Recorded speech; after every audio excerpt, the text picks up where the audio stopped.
जब दिल पति के साथ बंधा हो और शरीर किसी और की बाहों में सुकून ढूंढे, तब स्त्री के भीतर एक ऐसा द्वंद्व शुरू होता है जिसे न समाज समझता है और न ही वो खुद। नैना 31 साल की, सॉफ्टवेयर इंजीनियर और एक सुंदर, जिम्मेदार पत्नी। उसकी शादी को 6 साल हो चुके थे। पति अर्जुन एक भरोसेमंद, शांत स्वभाव का इंसान। नैना की हर छोटी बड़ी बात का ध्यान रखता था, उसका सम्मान करता था और उसे कभी कोई दुख नहीं दिया। पर फिर भी कहीं कुछ अधूरा था। शादी ने सुरक्षा दी थी, पर वो बेचैनी नहीं, जो कभी दिल को धड़काती थी। भाग दो। पुराने चैट की दस्तक। एक रात नैना फेसबुक पर स्क्रॉल कर रही थी जब विवेक का मैसेज चमका। कॉलेज का पहला प्यार, पहली कविता, पहला चूम लेना और पहली बेवफाई।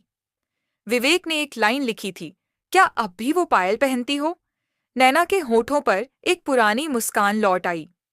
भाग 3। दोबारा जुड़े धागे। कुछ दिनों की बातों ने दूरी मिटा दी। विवेक ने कहा, मैं अब भी तुझे पढ़ सकता हूं नैना, तू अब भी वही है, बस थोड़ा थक गई है। नैना मुस्कुरा देती, लेकिन भीतर कहीं मान भी जाती। वो चाहती थी कि कोई उसके जज्बात को बिना बोले समझे, और विवेक वहीं था। भाग 4। दो प्यार दो धड़कनें। एक दिन विवेक शहर आया और मिलने की जिद की। कॉफी शॉप की एक टेबल पर 7 साल बाद वो आमने सामने बैठे। वो बोला, क्या तेरे दिल में अब भी मेरे लिए कुछ बाकी है? नैना ने धीरे से कहा, मैं तुम्हें भूली नहीं, पर मैंने खुद को संभाल लिया था। अब मैं एक पत्नी हूं और अर्जुन एक बहुत अच्छा इंसान है। विवेक ने जवाब दिया, अच्छा इंसान होना ही काफी होता है क्या? नैना चुप रही। भाग 5। प्यार की उलझी परिभाषा। नैना अब 2 रिश्तों के बीच जी रही थी, अर्जुन की ममता और जिम्मेदारी, और विवेक का जुनून और साया। एक उसे थामे रखता था, दूसरा उसे उड़ने देता था। उसने खुद से पूछा, क्या मैं पाप कर रही हूं या सिर्फ इंसान बनने की कोशिश? रातें करवटों में बीतने लगीं। अर्जुन अब भी कुछ नहीं जानता था, लेकिन वो नैना की आंखों में थकान देखता था। भाग 6।